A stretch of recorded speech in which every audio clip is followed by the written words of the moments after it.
그럴 수도 있지만 제가 좋아하는 표현인데요. 하나님은 우리의 씨름을 받아주시는 분이세요. 어제도 밤늦게 어느 분하고 카톡을 하면서 좀 상담을 했는데 하나님께 토를 다는 사람, 우리는 그걸 경망스럽게 보이고 불경건하게 느껴질지 모르는데 하나님의 말씀에 좀 토를 달고 좀 씨름하고 그 토를 다는 게 예를 들면 한자 문화에서 하기 시습지 부력 여로 하면 그게 한자 그대로거든요. 근데 거기에다가 하기 시습지 면하고 뭘 글자를 붙여주는 거예요. 그럼 이걸 읽기 그 뜻을 해석하는데 굉장히 도움이 되죠. 그게 이제 토를 다는 겁니다. 토를 달아주면 그런 뜻이구나 라고 쉽게 읽을 수 있도록 해주는 겁니다. 근데 이제 우리는 토 달지 마.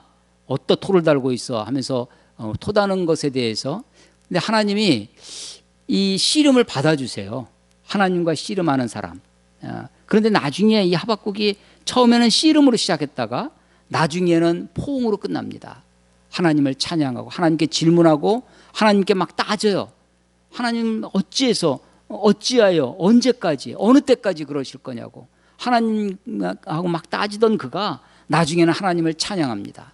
하나님께 감사를 드리고 하나님께 찬양하는 그래서 씨름으로 시작해서 포옹으로 끝나는 책이 이 하박국서가 아닌가 이런 생각을 하게 됩니다.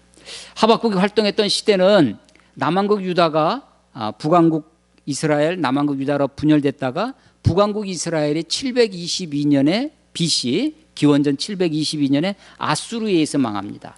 고대 근동의 소위 초승달 지역 포탈 클레센트라고 하는 초승달 지역에 아프리카 동북 아프리카에 있는 이집트에서부터 시작돼 가지고 나일강이 있는 이집트 곡창지대죠. 이집트 문명이 있는 거기서 북쪽으로 쭉 올라와서 아수르, 아시리아 그리고 다시 동쪽으로 내려와서 이 티그리스 강과 유프라데스 강의 하류인 메소포타미아 지역 거기까지 해서 이 소위 포탈 클레센트라고 하는 비옥한 초승달 지역이 있습니다. 이 고대 근동에 이때 당시에 누가 맹주였냐면 아수르가 맹주였습니다. 아시리아라고도 나오는 북쪽에 있는 아수르가 북왕국 이스라엘을 722년 8세기 말엽에 북왕국 이스라엘을 멸망시켰어요. 더 이 세력을 키워서 이제 아프리카 북쪽에 있는 이집트까지 그의 세력하에 두고 그리고 동쪽으로 바벨론까지 메소포타미아까지 아수르의 그 세력권 안에 제국을 형성하고 있었습니다. 그러나 이런 제국들이 사실은 100년, 200년 가기가 쉽지 않죠. 아수르가 점점점 쇠퇴해 갑니다. 북왕국 이스라엘이 722년에 망했는데요. 한 100년 정도 지나서 620년 기원전이니까 숫자가 작아지는 게 점점 가까워지는 거죠. 620년 경에 되면 아수르가 이제 점점점 쇠퇴해 갑니다. 이집트는 쪽에서 반란도 일어나고 저쪽 바벨론에서도 신흥 나라가 갈대아인 그러니까 메소포타미아 강 하류에 갈대아 사람들이 일어났는데 그래서 우리가 갈대아인 나중에 이것이 바벨론을 정복을 하고 나중에 아수르를 정복합니다. 아수르의 수도 니느웨를 정복을 하게 되면서 또 다시 바벨론이 아수르를 정복한 다음에 아프리카 쪽 이집트까지 공격해 오게 되죠. 이때 이스라엘에는 남유다가 남아 있었습니다. 남유다가 패망해 가는 것을 히스기야 왕 때 북왕국이 멸망해요. 히스기야가 막 개혁을 합니다. 그때 활동했던 선지자가 이사야예요. 그래서 종교적인 면에서는 신앙적인 면에서는 이사야가 각성운동을 하고 정치적인 면에서는 히스기야 왕이 나라를 새롭게 하고 개혁을 합니다. 히스기야 말년에 히스기야의 뭐 면벽기도 같은 것도 유명한데 그가 나중에 가면서는 그 좀 뒷부분이 좀 흐릿합니다. 그러다가 뭐 그 얘기를 자세히 할 수는 없지만 아들이 하나 태어나요. 므낫세라고 하는 아들이 태어납니다. 므낫세가 12살에 왕이 죽고 아버지 히스기야가 죽고 12살에 왕이 됩니다. 이 므낫세가 아주 악독한 왕이 되는데요. 이사야를 뭐 전승에 의하면, 성경에는 없는 내용이지만 전해 내려오는 이야기는 이사야 선지자를 톱으로 한 번에 칼로 찔러 죽이면 너무 밋밋하잖아요. 그러니까 톱으로 켜 죽였다라는 이야기가 있을 정도입니다. 이런 악인들이 또 장수합니다. 그래서 남왕국 유다의 20대 왕, 모두 왕이 20왕이 내려오는데 그중에 최장수 통치 기간이 제일 길어요. 55년간 통치합니다. 그러면서 나라가 완전히 망해가죠. 그 망해가는 나라를 다시 일으켜서 새롭게 했던 왕이 요시야 왕입니다. 제가 여러분들에게 말씀을 드릴 때 요시야 왕은 우리나라의 영종조 시대에 비슷하다라고 했죠. 그래서 벌써 영조, 정조에는 후대 사람들이 대왕자를 붙이잖아요. 세종 대왕, 영조 대왕, 정조 대왕 하듯이 어떤 분들은 뭐 조자를 붙이느냐 종자를 붙이느냐, 세조, 세종, 이것도 다 태조, 태종, 이것도 다르다고 하는데 영종조 시대에 그래도 탕평책을 쓰고 나라를 새롭게 하려고 하다가 그만 그 개혁이 거기서 끝나고 뒤에 나는 헌정, 순정, 철종 전부 다 나라가 쇠퇴해가고 끝에 가서 고정, 순종으로 나라가 망하게 되는 거죠. 요시야 왕 때도 그랬습니다. 나라를 좀 새롭게 해서 개혁하려고 하는데 지금 세계 정세가, 국제 정세가 완전 요동을 치는 거예요. 그동안 세계를 주름잡던 아수르가 쇠퇴해가고 바벨론이 밀고 올라오면서 바벨론이 주도를 하게 됩니다. 바벨론이 주도하는 이 신흥 강국을 밑에 있던 애굽이 그만 보고 있을 수 없는 거죠. 자칫 잘못하다면 바벨론 세상이 될 것 같으니까 이 애굽이 바벨론을 치러 올라오는 거예요. 올라오는 것을 요시야 왕이 가로막았다는 거예요.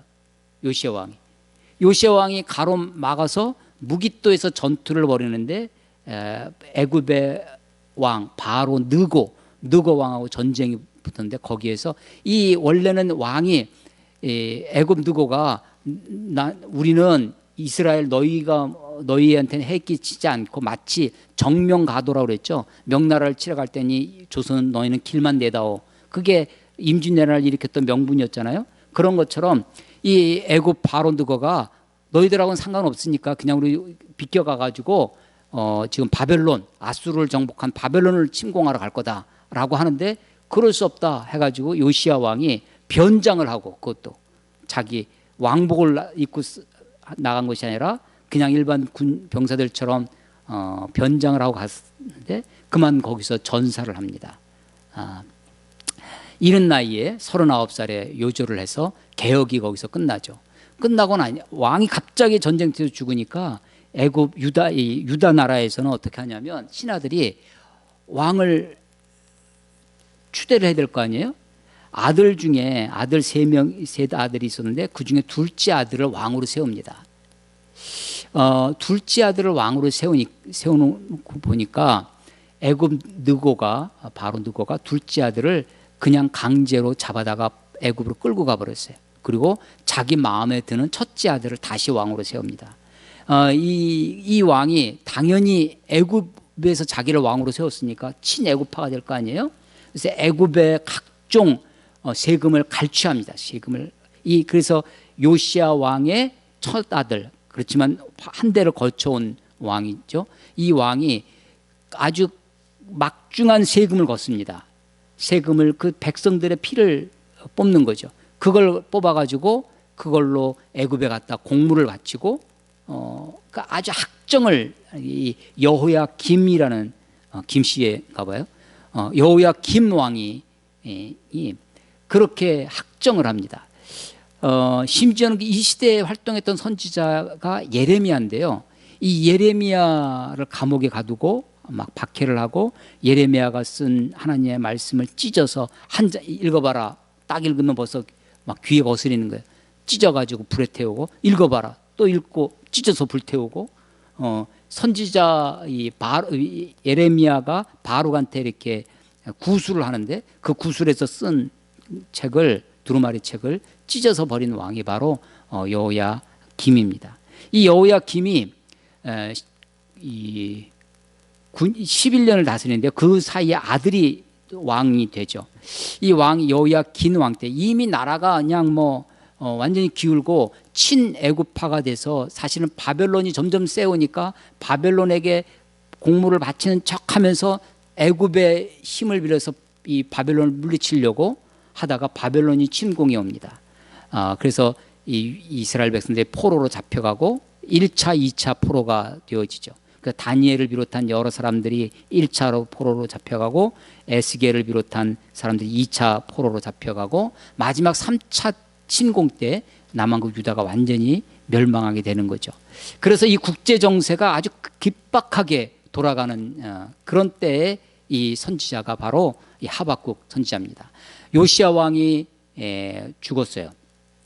죽고 애굽에 의해서 그 다음 왕이 끌려가고 그 또 다른 아들을 왕으로 세우고 우리나라 구한말 시대에 친러파니 친청파니 막 이렇게 막 조종이 갈려져서 서로 이전투 아전투가 하는 그런 싸움을 벌이는 그런 시대였습니다.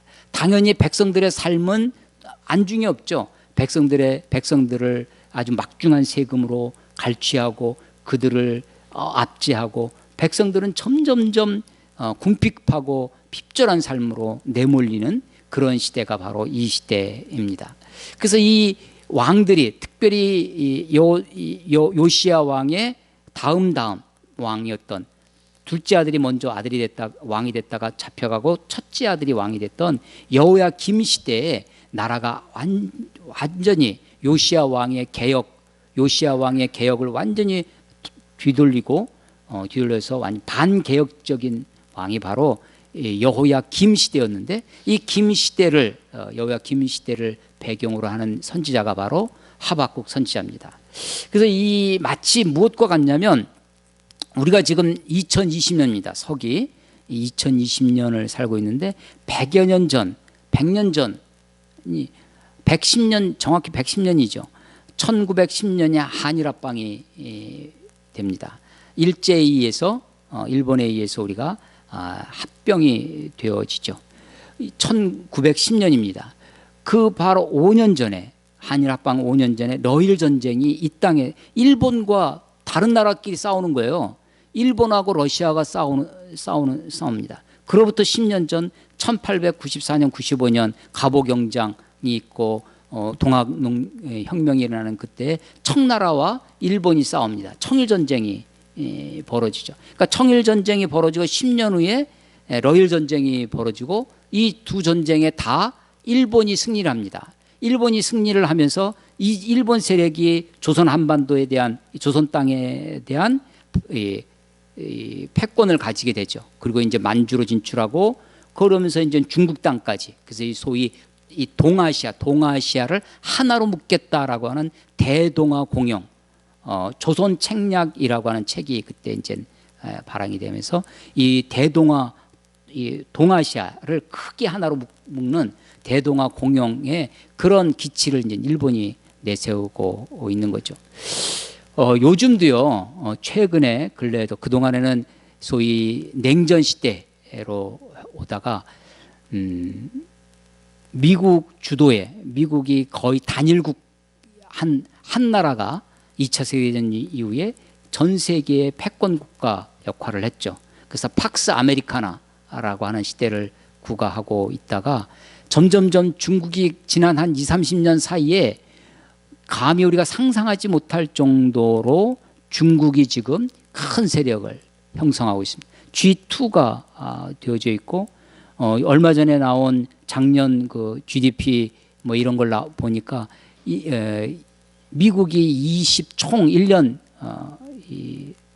21억 불 그런데 21조 불 단위는 정확히 모르겠어요. 근데 중국이 14 그러니까 거의 지금 우리는 한참 밑이에요.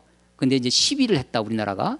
이것만 해도 경제 교역량만 해도 우리가 10위를 했다고 하는 것은 놀라운 사실이기도 하죠. 이 조그만 땅덩어리에서. 근데 제가 6년도에 처음 중국에 이렇게 가볼 기회가 있었는데 그때만 해도 정말 가난하고 우리 한국 돈 1,000원만 있으면 그냥 진수성찬의 식사를 할 수 있을 정도로 이렇게 화폐 가치 차이도 있고 그러던 시절이었습니다. 근데 20여 년 만에 중국이 이제 유인 우주선도 띄우고 달 뒷면도 가가지고 착륙도 하고 놀라운 일이 지금 벌어지고 있죠. 마오쩌둥 이후에 그 다음 세대에 이제 등샤오핑, 등소평이 소위 검은 고양이든 흰 고양이든 그 상관이 흑묘 백묘론이라고 해가지고 쥐를 잡는 게 그게 능사지 그 실용주의가 나옵니다. 그러면서 이 공산주의에서부터 실용주의적인 공산주의가 되는 거죠. 그러면서 그때 대외정책이 뭐였냐면 이 자기 자신을 어둠 속에 감추고 힘을 기르는 그런 정책이었어요. 마치 유비가 삼국지에 나오는 유비가 이 굉장히 어려울 때 자기 모습을 감추고 조조의 식객으로 들어가 가지고 있었던 것처럼 그런 세월을 보냅니다. 그러면서 완전히 납작 엎드려서 미국에 원조도 받고 도움도 받고 수만 명을 유학생으로 보내고 거기서 유학생을 다시 받아들이면서 이제 경제 대국 해 나가죠. 최근에 이제 후진타오가 집권했을 때 그때 이제 외친 것이 화평굴기라는 것입니다. 화평, 세계가 평화한 가운데 굴기, 울뚝 일어선다는 거죠. 화평굴기가 그 대외 정책이었어요. 그 다음 세대, 지금 시진핑은 시황제라는 말까지 들을 정도로 막강한 권력을 군사, 정치, 경제 모든 것을 다 쥐고 있는 사람이라고 하는데 이 시진핑 시대의 대외 정책은 지난 2013년도에 시진핑이 이제 발표한 것이 있는데요. 그게 1대1로 정책이라는 겁니다. 1대, 원 벨트, 원 로드. 이 아시아 중국이 중국 땅에 갇혀 있던 것이 실크로드처럼 유럽으로 연결하는 그 일대 한 벨트로 연결하겠다. 유럽까지 진출을 하겠다는 그동안에는 우랄 산맥이니 뭐 무슨 사막이니 가로막혀서 있었던 것을 완전히 유럽을 내려서 아프리카까지 이 한 벨트로 형성하겠다. 그리고 일로는 해상길입니다. 명나라 시대에 마치 이 바다길을 열었던 적이 있었는데 그때는 중국이 그렇게 할 필요를 하나도 못 느꼈죠. 그냥 자기네만 잘 먹고 잘 살면 된다고 생각했던 중국이었는데 지금은 바닷길도 연결을 해가지고 이 이야기는 뭐냐면 중국이 세계의 이제 주도 국가가 되겠다라고 하는 것입니다. 아까 제가 처음 96년도에 중국에 갔다고 했을 때 천진에 갔었습니다. 천진에 가서 북한하고 연결되어 있는 단동이라는 데가 있어요. 압록강만 넘으면 북한 신의주가 되는 그 단동에 가니까 전쟁 기념관이 있었습니다. 중국 사람이 지어놓은 전쟁 기념관이죠. 그 입구에 이렇게 써 있는 문구가 이제 중국말로 써 있지만 다 한자니까 이제 그게 어떤 뜻이냐면 이 조선 전쟁의 승리 기념관이에요. 조선의 중국이 우리 6.25 때 중국이 중공군이 우리가 그때는 중공군이라고 부르는데 중공군이 우리 참전을 하면서 여기 조선을 지켜낸 승리의 전쟁이다라고 하는 건데 그 표현이 이렇습니다. 해양 세력, 일본과 미국을 얘기하는 거예요. 해양 세력을 대륙 세력, 이게 중국이죠. 대륙 세력이 막아낸 전쟁이라는 거예요. 그래서 중국의 대륙 세력하고 일본과 미국의 해양 세력이 맞붙은 장소가 어디냐면 한반도 땅이죠. 우리 한반도 땅입니다. 그 대리 전쟁과 비슷하게 우리 북한과 남한이 전쟁을 벌인 게 한국 전쟁이라고 하는 거죠. 지금 우리가 다시 우리 시대에 G2가 이제 중국이 점점 좀 올라오면서 지금 중국과 미국이 지금 어떻게 불꽃이 튈런지 알 수 없는 그런 상황에 놓여 있습니다. 요시야 왕의 그런 개혁으로 남유다가 그래도 개혁이 되어지고 나라가 좀 세워져 가고 있는 그 사이에 아수르가 쇠퇴해가고 바벨론이 침공해 오고 이집트가 내려오고 그 하는 그 어간이었어요. 그 30년 만에 요시야 왕이 죽고 나서 24년 만에 남한국 유다도 그 국제 정세 틈바구니에서 하나님을 의지하지 아니하고 열강을 의지하다가 결국 백성들을 착취하고 백성들을 억압하던 군주들이 나라가 멸망해 가는 이야기가 바로 그 시대의 역사입니다. 하박국은 씨름으로 시작해서 포옹으로 끝난다라고 했는데요. 하박국이 어떻게 하나님께 씨름하냐면 하나님께 질문을 합니다. 1장 2절에 보시면 1장 2절에 여호와여 내가 부르짖어도 주께서 듣지 아니하시니 어느 때까지리이까 내가 강포로 말미암아 외쳐도 주께서 구원하지 아니하시나이다. 어찌하여 내게 죄악을 보게 하시며 패역을 눈으로 보게 하시나이까. 겁탈과 강포가 내 앞에 있어 변론과 분쟁이 일어났나이다. 이것은 애굽 유다에 대한 자기네 나라 조국 유다에 대한 것을 지금 하나님께 탄원을 하는 거예요. 어느 때까지 부르짖어도 대답하지 않으신 하나님. 이것은요 하나님의 정체성과 맞지 않습니다. 사실은 이스라엘 민족이 민족으로서 하나님을 경험하는 것은 출애굽기예요. 물론 창세기 아브라함과 이삭과 야곱의 하나님이 있죠. 아브라함과 이삭과 야곱의 하나님은 개인의 하나님. 물론 우리가 믿음의 조상은 아브라함이라고 우리가 하지만 그 아브라함, 이삭, 야곱은 다 개인적으로 하나님을 경험하고 개인적인 하나님이었어요. 그런데 민족 공동체 하나님으로 고백되어지던 것은 모세 때입니다.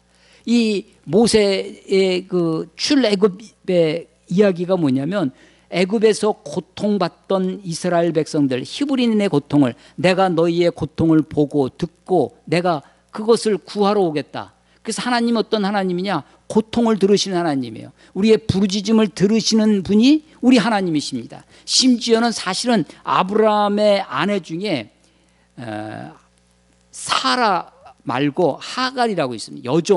여종이 아이를 먼저 이스마엘을 낳는데 아들을 낳고 나서 이 자기 여주인 사라도 막 학대하고 멸시하고 하다가 쫓겨나죠. 이 사라와 이 하갈과 이스마엘이 쫓겨나는데 그 쫓겨난 그 하갈 사실은 메시아 가계가 아니죠. 하나님의 언약의 백성이 아님에도 불구하고 하나님이 그 하갈의 부르짖음을 들으세요. 부엘라 헤로이 그 부르짖음의 우물이라고 하는 그 여인의 그 부르짖음 고통받고 그 광야에서 울부짖는 그 소리를 하나님이 들으세요. 하나님은 우리의 고통, 우리의 부르짖음을 들으시는 하나님이십니다. 그런데 하나님이 침묵하고 계세요. 그러니까 하나님의 정체성에 사실은 어울리지 않습니다. 그러니까 이 선지자가 하나님께 그렇게 따지는 거죠. 여호와여 내가 부르짖어도 주께서 듣지 아니하시니 어느 때까지니까. 하나님 언제까지 그러실 거냐. 내가 이 강포로 말미암아 외쳐도 주께서 구원하지 아니하시네. 구원하지 아니하시는 하나님. 하나님은 우리가 구원자 하나님, 구세주 예수를 고백하잖아요. 근데 하나님이 우리를 구원하지 아니하신다면, 우리의 부르짖음에 응답하지 않으신다면 이 선지자의 이 갈급함, 이 탄원을 우리가 알 수 있습니다. 3절 어찌하여 why 왜 내가 내게 죄악을 보게 하시며 패역을 눈으로 보게 하시고 겁탈과 강포가 이게 남한국 유다의 기득권 세력들이 이랬습니다. 왕, 귀족들 이 사람들이 백성들을 착취하고 겁탈하고 그들에게 강제하고 압제하고 있는 그 시대의 문화였던 거죠. 변론과 분쟁이 일어났나이다. 그래서 4절 이러므로 율법이 해이하고 하나님의 율법이 해이해졌어요. 정의가 전혀 시행되지 못합니다. 그래서 이는 악인이 의인을 애워쌌어요. 의인이 악인들에 의해서 포위되어 있어요. 악인들 천지야. 악인들이 그냥 바글바글해요.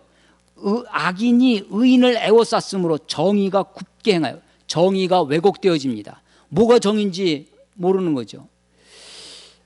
저는 여러 적폐 중에 가장 심각한 적폐가 사법적폐라고 생각합니다. 우리가 마지막으로 억울함을 호소할 수 있는 게 재판이거든요. 재판은 사법부는 판사들은 정말로 정의를 바르게 세워야 할 마지막 그 사회의 마지막 보루가 사법부라고 생각됩니다. 사법부의 독립, 사법부의 정의, 사법부가 제대로 서는 것, 그 사법의 그 행정부에서 사법 역할을 하는 것이 검찰이죠. 검찰이 이 막강한 권력을 가지고 법을 법대로 행하지 아니하고 정의를 시행하지 아니하고 왜곡한다면 그것은 그 사회가 그만큼 뒤틀려 있다라고 하는 것을 보여주는 거죠. 율법이 해이하고 정의가 전혀 시행되지 못한다. 악인이 의인을 둘러싸고 있고 정의가 굽다라는 게 곡자입니다. 왜곡할 때 정의가 굽게 행하여짐이니이다. 이걸 따지는 거예요. 하나님이 이 나라가 하나님의 백성이라고 하는 하나님의 나라라고 하는 유다가 지금 이 지경입니다. 근데 하나님 언제까지 이 강포를, 이 포악을, 이 겁탈을 하고 있는 것을 보고만 계실 겁니까? 왜 그러시는 거냐고, 언제까지 그러시냐고 따지고 있는 거예요. 그랬더니 하나님이 답변하세요. 5절 여호와께서 이르시되 너희는 여러 나라를 보고 또 보고 놀라고 또 놀랄지어다. 주변 나라를 보라는 거예요. 지금 세계 정사를, 국제 정세를 보라는 거죠. 너희 생전에 내가 한 가지 일을 행할 것이라. 누가 너희에게 말할지라 너희가 믿지 아니하리라. 보라, 내가 사납고 성급한 백성 곧 땅이 넓은 곳으로 다니며 자기의 소유가 아닌 거처들을 점령하는 갈대아 사람을 일으켰나니. 갈대아 사람, 이게 물론 메소포타미아 그 하류에 있던 작은 부족이었어요. 갈대아 지방에 있던, 이것이 바벨론을 정복하고 나중에는 바벨론의 대명사, 갈대아의 대명사가 바벨론이 됩니다. 함무라비 법전을 썼던 고대의 바벨론이 아니라 이 시대는 신바벨론이에요. 우리가 이제 고구려의 뒤를 이어서 뭐 고려 이렇게 하잖아요. 그런 것처럼 고조선, 조선 이렇게 하듯이 그 땅의 정통성을 이어받는다라는 거죠. 바벨론이 됩니다. 갈대아 사람. 이 바벨론을 일으켜서, 아니 저 변방에 있던 작은 부족이었어요. 작은 나라였어요. 그런데 이제 바벨론이 온 고대 근동을, 오리엔트 지역을 다 집어삼키게 되는 거죠.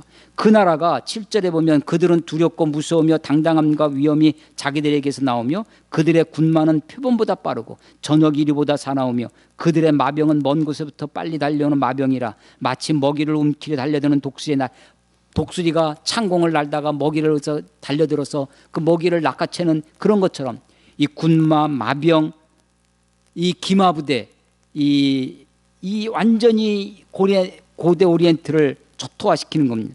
9절 그들은 다 강포를 행하러 오는데 앞을 향하여 나아가며 사람을 사로잡아 모으기를 모래같이 많이 할 것이라. 시며 왕들을 멸시하며 방백을 조소하며 모든 견고한 성들을 비웃고 흉벽을 쌓아 그것을 점령할 것이라. 예, 그렇습니다. 실제로 바벨론이 3차 남왕국 유다를 침공했을 때는 그 마지막 왕이 시드기야인데 이것도 요시야 왕의 아들이에요. 요시야 왕의 세 아들이 전부 다 왕이 됩니다. 그러니까 얼마나 이 급변하면 아들의 아들로 이렇게 왕이 내려가지 못하고 형제들로 이렇게 왕이 되는 거예요. 마지막 시드기야 왕 때는 또 반역을 하죠. 바벨론에게 반역을 해서 바벨론이 또 침공해 옵니다. 3년 동안 예루살렘을 포위하다가 3년을 예루살렘 성이, 그러니까 그 안에 식량도 다 떨어지고 뭐 이제 완전히 죽을 지경이 된 거죠. 한쪽에서 토성을 쌓아가지고 침공해 오는 겁니다. 도망치는 시드기야 왕을 잡아다가 시드기야 왕이 보는 앞에서 시드기야 왕의 두 아들들을 죽입니다. 그리고 시드기야 그 다 보고 나서 아들이 죽는 거를 아버지 시드기야 왕이 보죠. 그리고 나서 시드기야 왕의 눈을 뺍니다. 그리고 백성들을 포로로 잡아가죠. 왕들을, 우리가 보기에는 왕이지만 침공해 오는 바벨론의 군사들에게는 왕이 도망치는 왕, 아주 정말 그래서 왕을 멸시하고 방백들을 조소하고 하는 일이 벌어지는 거죠.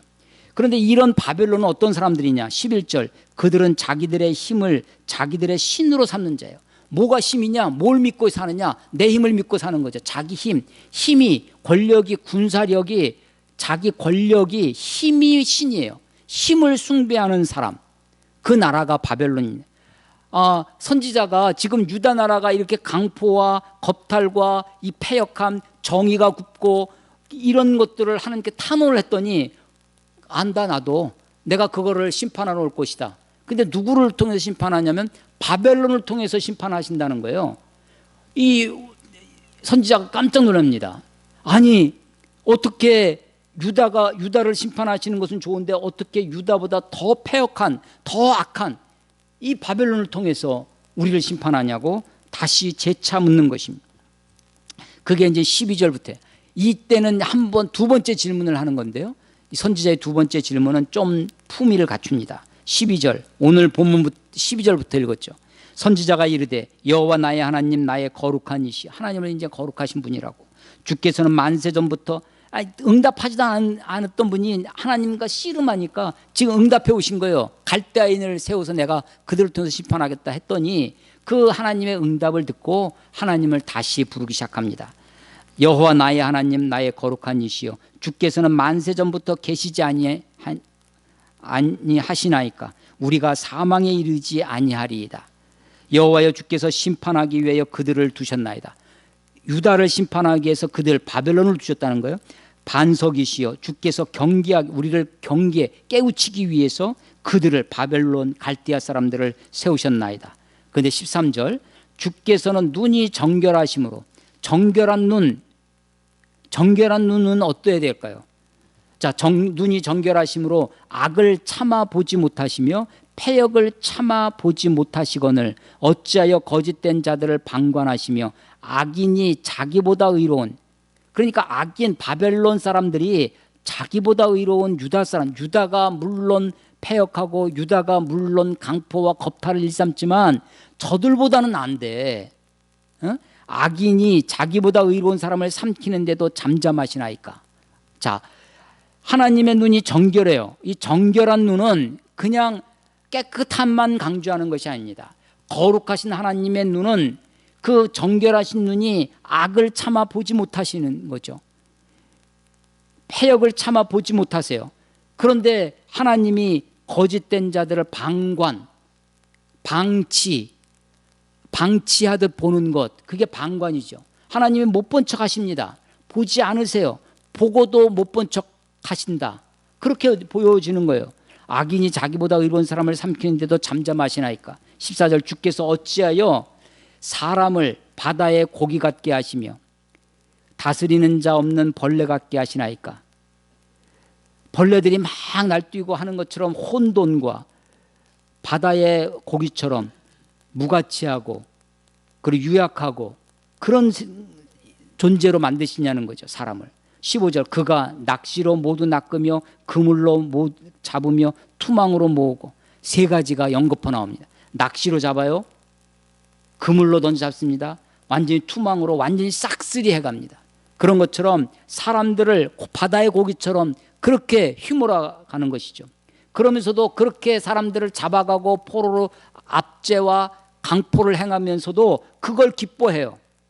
15절, 그리고는 기뻐하고 즐거워하여 그물에 제사하며 투망 앞에 분향하오니. 여러분, 이게 얼마나 어리석은 거예요? 낚시를 했어요, 그물로 던지고 투망으로 잡았어요, 고기를 많이 잡았어요. 근데 그 그물을 섬겨, 이 그물 때문에 고기를 낚았다 하고선 그물 앞에 제사해, 그 투망 앞에 분향을 해요. 아주 좀 한 10여 년 정도 된 것 같은데, 우리나라가 이제 더 됐을런지 모르겠어요.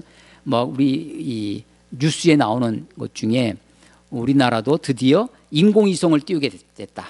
이 기상 관측용 인공위성을 띄운다. 미국 어디에서 이제 발사를 하는데 그 실패를 했어요. 첫 번째. 다시 띄우는 거예요. 다시 띄우는데 우리나라 기상청 관장이 관악산에 보면 동그란 그 기상대 있잖아요. 거기서 기우제를 드렸다라는 게 기사가 나오는 거예요. 아니, 지금 첨단 과학 인공위성을 우주 기상 관측하는 그것을 띄워 보내면서 지금 관악산 꼭대기에서 제사를 지낸다, 기우제를 드린다라고 하는 것을 뉴스로 하는 거예요. 여러분, 이게 얼마나 우스운 일입니까? 낚시하고 그물로 투망을 하고서는 그 그물에 제사하고 투망 앞에 분향해요. 이는 그것을 힘입어 소득이 풍부하고 먹을 것이 풍성하게 됩니다. 이들이 추구하는 것이 무엇인지 알게 됩니다. 이들이 추구하는 것은 풍부와 풍성입니다. 풍요가 그들이 추구하는 바예요. 그래서 이들은 이 풍요만 있으면, 그것이 악이든 그것이 거짓이든 그것이 강포와 폐악을 행하고 정의가 굽던 아무 상관없어요. 그물을 던져서 완전히 이잡듯이 싹쓸이를 해가든 아무 상관없는 겁니다. 17절 그가 그물을 떨고는 계속하여 여러 나라를 무자비하게 멸망시키는 것이 옳으니까. 그 바벨론 소식을 듣고 있는 거예요. 선지자 이 하박국이 바벨론이 지금 온 나라를, 온 세상을, 오리엔트 지역의 그 고대 근동의 나라들을, 여러 민족들을 다 짓밟고 그들을 폐역하게 다 빼앗아가고 겁탈해가고 성을 무너뜨리고 사람들을 압제하는 제국을 만드는 것이, 이것만큼 투자가 대비 소득을 올리는 게 없죠. 전쟁을 해서 남의 것을 뺏어오고 물자를 뺏어오고 사람을 잡아와서 노예로 부리고, 이것이야말로 나라를 한순간에 대박나게 하는 그런 거죠. 그래서 이 제국을 만드는 이유가 자기 나라에서만 만들어내어지는 재화, 자기네 나라에서만 만들어낸 생산력에 만족하지 아니하고 남의 나라에서 만드는 것까지도 다 뺏어오기 위해서 하는 거죠. 그래서 이때 제국이 형성되면 아수르, 바벨론, 그 다음에 헬라, 그리스, 그 다음에 로마가 제국을 형성하고 지중해 일대를 로마가 1000년을 다스리잖아요. 이렇게 제국을 형성해 가는 것이죠. 그래서 이 지금 선지자가 하나님과 씨름을 하는 거예요. 언제까지 이 폐역을 보게 하느냐고. 그랬더니 바벨론이 와서 너희들을 심판할 것이다. 아니, 악인을 통해서 더 그들보다 의로운 자들을 심판하신다는 게 말이 됩니까? 라고 지금 그들이 얼마나 악한 줄 아십니까? 라고 하나님께 따지는 거예요. 그리고 나서 오늘 2장에 넘었습니다. 2장 1절 내가 파수하는 것에 서며 성루에 서리라. 파수하는 것, 지키는 거죠. 보초 쓰는 것과 같습니다. 성루, 성의 높은 곳에 종루에 올라가 가지고 지켜보겠다는 거예요. 이유가 뭐냐? 그가 내게 무엇이라, 하나님이 나에게 뭐라 말씀하시는지 기다리고 바라보며 나의 질문에 대하여 어떻게 대답하시는지 보리라 했더니,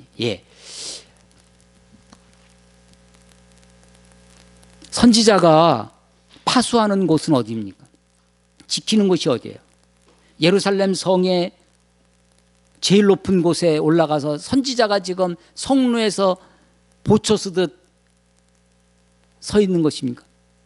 선지자가 지키는 곳은 어디예요? 선지자가 지금 붙들고 있어야 할 것은 성루에서 창 들고 서 있는 보초, 파수꾼이 아니라 선지자가 붙들고 있어야 될 것은 말씀이죠. 하나님 뭐라고 말씀하시는지 하나님께 귀 기울이고, 그래서 내가 파수하는 곳에 서며 성루에 서리라 라는 것을 단지 물리적 공간으로서의 예루살렘 성의 어떤 성루가 아니라 하나님의 말씀의 자리, 하나님이 지금 나에게 뭐라 말씀하시는가, 그곳에 하나님께 귀 기울이겠다라고 하는 거죠. 하나님이 뭐라고 대답하실는지, 나의 질문에 대하여 어떻게 대답하실는지 보리라.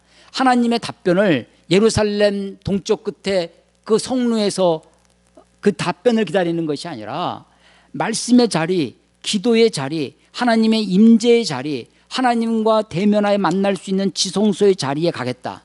그래서 이 선지자가 지키는 곳은 어떤 자리냐? 기도의 자리입니다. 선지자가 파수하는 곳, 말씀의 자리를 지금 지키고 있는 것입니다. 2장 2절입니다. 여호와께서 내게 대답하여 이르시되 너는 이 묵시를 기록하여, 드디어 하나님이 답변하기 시작하여 이 묵시를 기록하라는 거예요. 오늘 설교 제목이 기록하라, 기다리라, 기도하라는 겁니다. 기록하라는 거예요. 선지자에게 이제는 내 이 묵시를 네가 기록해라. 그런데 어떻게 기록하냐면 판에 명백히 새기되 달려가면서도 읽을 수 있게 하라. 여러분, 운전할 때 교통표지판이 있습니다. 교통표지판을 달리면서 자동차로 시속 60km, 100km로 달리면서 볼 수 있게 써야 되죠. 그런데 그거를 10폰인트로 작게 써서 붙여놓으면 게시판 역할을 할 수 없는 거죠. 그의 기병들, 이 군병들은요, 표본보다 빠르고 마병들은 빨리 달리는 마병이고 독수리가 그 먹이를 낚아채는 같이 그런 거예요. 그런데 이 묵시를, 이것을 달려가면서도 볼 수 있도록 쓰라는 건 어떻게 쓰라는 거예요? 크게 써라는 겁니다. 명백히 쓰라는 것입니다. 밝히 볼 수 있도록 그것을 기록하라는 거예요. 이 묵시가 도대체 뭐냐? 너는 이 묵시를 기록하여. 이 묵시가 뭔가? 이 묵시가 판에 명백히 새기되 달려가면서도 읽을 수 있게 하라. 이 묵시는 정한 때가 있나니. 예, 이 묵시는 뭐냐? 정한 때가 있다는 거예요. 때가 있다는 거예요. 하나님의 때가 있다는 거예요. 그 종말은 그때 이 정한 때는 언제예요? 그 종말입니다. 하나님이 뭘 정해놨어요?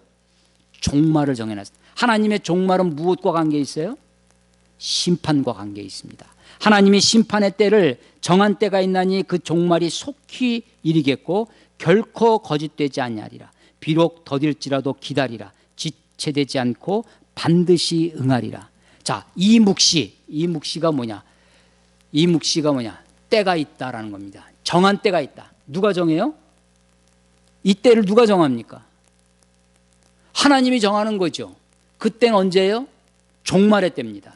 그 종말은 뭐예요? 심판입니다. 하나님의 심판의 때가 있다는 겁니다. 종말의 때가 있다는 겁니다. 아무리 바벨론이 지금 창궐하고 있어도, 아무리 악의 세력이 지금 길을 쓰고 악인들에 다 둘러싸이고 악이 흥왕하는 것처럼 보일지라도 하나님의 때가 있다. 정한 때가 있다. 종말이 이르겠다. 거짓되지 아니하리라. 반드시 이르겠다. 비록 더딜지라도 기다리고 있어라. 자, 오늘 설교 제목 기록하라. 첫째는 기록하라는 거예요. 사람들이 볼 수 있도록, 다 알 수 있도록. 두 번째는 기다리라는 거죠. 하나님의 때를 비록 더딜지라도, 지체하는 것처럼 보일지라도 기다리라는 것입니다. 그리고 세 번째가 기도하라는 것인데, 그것이 3장의 내용입니다. 그 종말의 때를 좀 더 설명하고 있는, 그 종말의 때가 심판의 때라고 하는 것인데, 그것이 바로 6절 이하, 오늘 5절까지 읽었죠.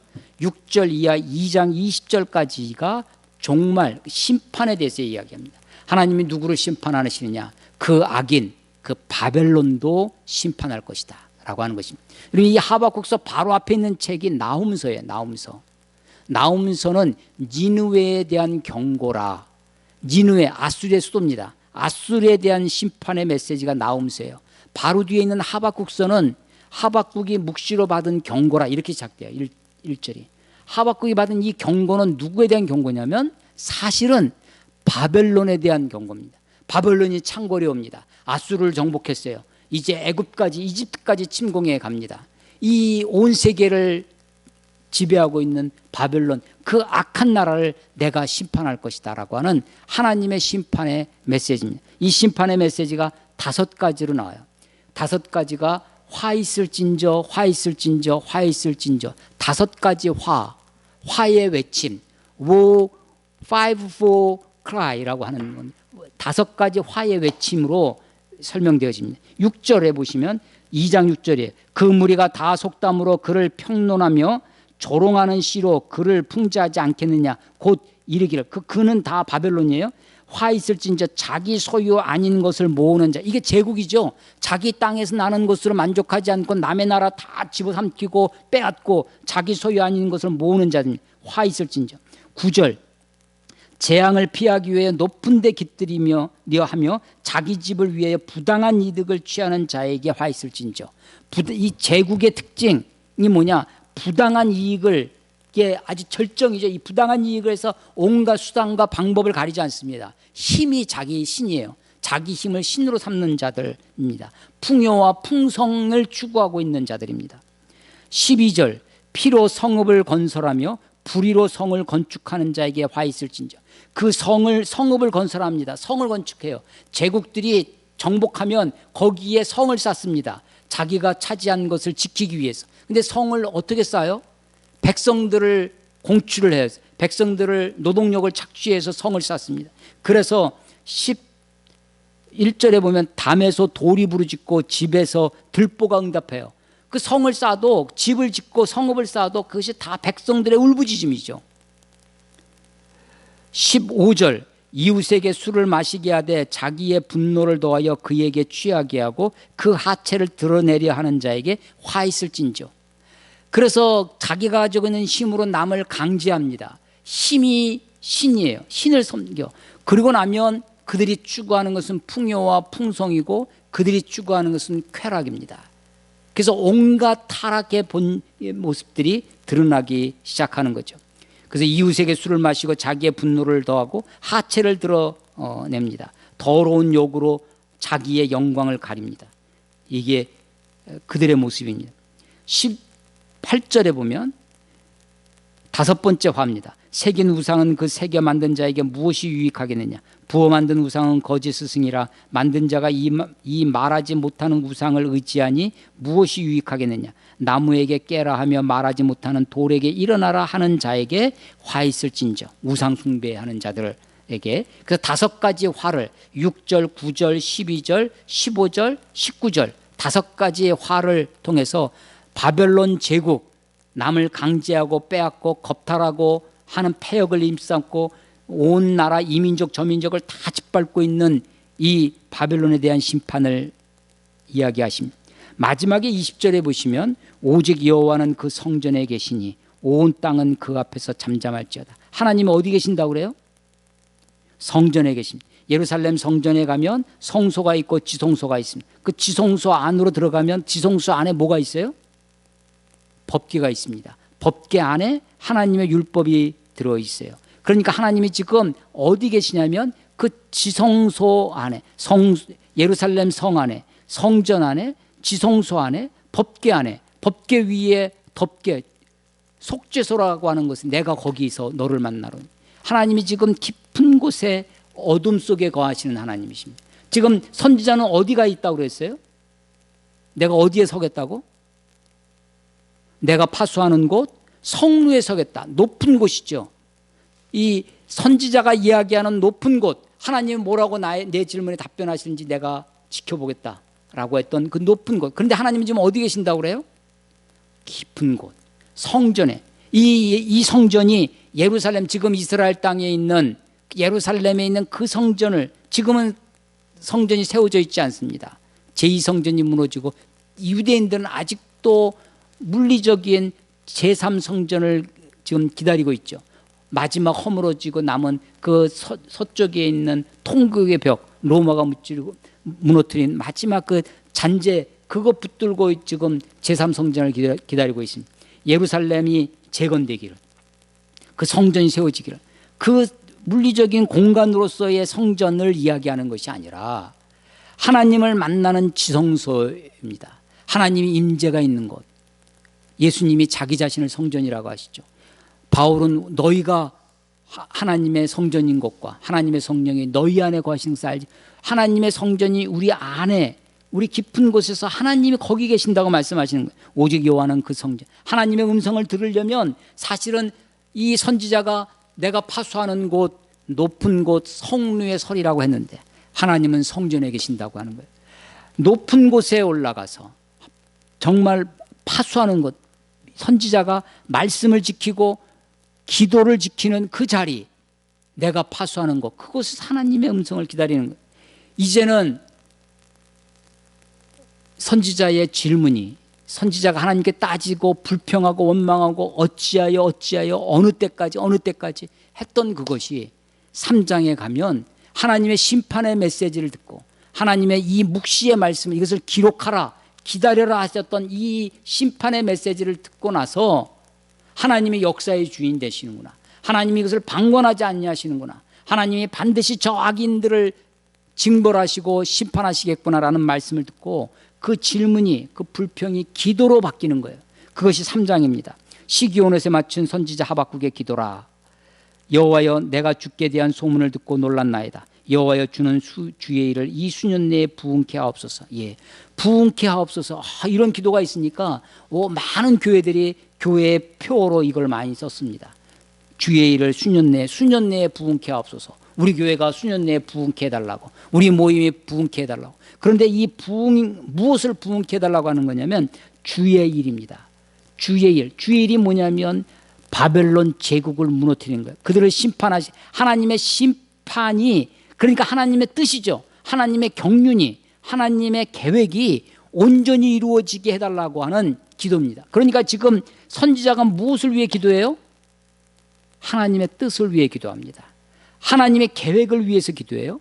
하나님을 위하여 기도합니다. 하나님을 위한 중보의 자리에 쓰고 있는 거예요.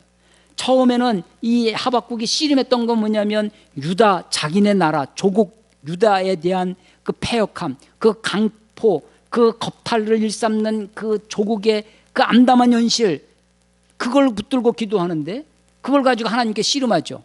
그런데 이제는 하나님의 뜻, 주의 일이 이 수년 내에 부흥케 하옵소서. 그런데 그 주의 일이 다 심판이었다는 거죠. 그 심판이 얼마나 무서운 것인지, 그리고 그 심판에 바벨론을 심판하지만 바벨론 이어서 유다에 대한 심판도 있다는 것, 바벨론이 유다를 침공해 오니까 그걸 알고 있어요. 그러니까 이 시인은, 이 하박국은 어떻게 기도하냐면 이 수년 내에 나타내시옵소서.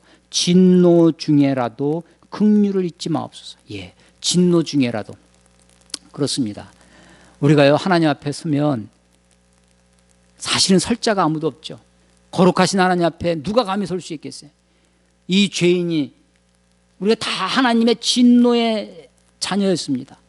다 죽을 수밖에 없는 죄인이, 우리가 구할 것은 하나님이 나를 불쌍히 여겨주십니다. 긍휼입니다. 그래서 주의 뜻이 이루어지기를 기도하면서 그 진노 중에라도 긍휼을 베풀어 달라고 기도하는 것이죠. 그러면서 하나님이 어떻게 심판하실지를 쭉 얘기합니다. 8절 이하에 보면요, 이 심판의 주가 하나님이신 것을 보여줍니다.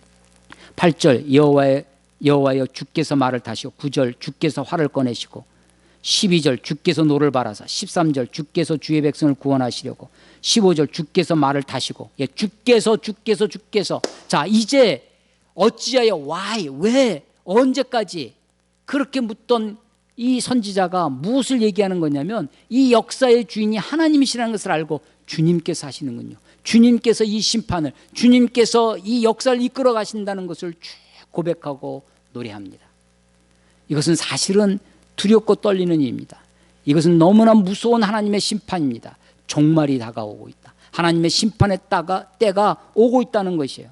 그래서 16절, 내가 들었으면, 하나님의 말씀을 들었어요. 하나님의 묵시를 들었습니다. 하나님의 그 말씀을 듣고 내 창자가 흔들립니다. 내 목소리로 말미암아 내 입술이 떨렸도다. 무리가 우리를 치러 올라오는 그 환난의 날을 기다림으로. 예, 선지자가요 이미 보고 있는 거예요. 저 바벨론이 이 유다를 치러 올라오는 그 환난의 날을 기다리고 있죠. 썩이는 것이 내 뼈에 들어, 뼈가 썩고 있는 거예요. 내 몸은 내 처소에서 떨리는도다. 예, 하나님의 심판, 하나님의 재앙, 징계가 몰려오고 있다는 것을 선지자가 보고 있는 거죠. 그런데 그럼에도 불구하고 17절, 아주 유명한 하박국의 노래입니다. 비록 무화과나무가 무성하지 못하며 포도나무에 열매가 없으며 감람나무에 소출이 없으며 밭에 먹을 것이 없으며 우리의 양이 없으며 외양간에 소가 없을지라도 나는 여호와로 말미암아 즐거워하며 나의 구원의 하나님으로 말미암아 기뻐하리로다. 예. 어떻게 이런 찬양으로, 이런 기쁨, 이런 즐거움으로 바뀔 수 있겠습니까? 아니, 바벨론은요 1장 15절에 그 낚시로, 투망으로, 이 그물로 그 싹쓸이해 가면서 이민족 저민족을 다 짓밟고 가면서 그걸로 기뻐하고 즐거워한다고 그랬어요. 그 풍요와 번성, 그걸로 낚은 고기 때문에, 그들의 소득 때문에 즐거워한다고 그래요. 그런데 선지자는 무화과나무 잎이 없고 포도나무가 열매가 없고 감람나무에 소출이 없고 외양간에 소가 없을지라도 우리의 은행 통장 잔고가 없을지라도 주식이 다 떨어져 나갈지라도 나는 여호와로 말미암아 즐거워하며 나의 구원의 하나님으로 말미암아 기뻐하겠다고 노래하고 있는 것입니다. 주 여호와는 나의 힘이시라. 지금 저들은 자들이 가지고 있는 군마, 군병, 마병을, 그 힘을 자기 신으로 삼는 자들이었어요. 그런데 시인은, 이 선지자는 주 여호와가 나의 힘이라고 노력합니다. 나의 발을 사슴과 같게 하사 나를 나의 높은 곳으로 다니게 해. 그 높은 곳이 어디예요? 그가 지키는 곳, 파수하는 곳입니다. 성루입니다. 뭘 파수한다고요?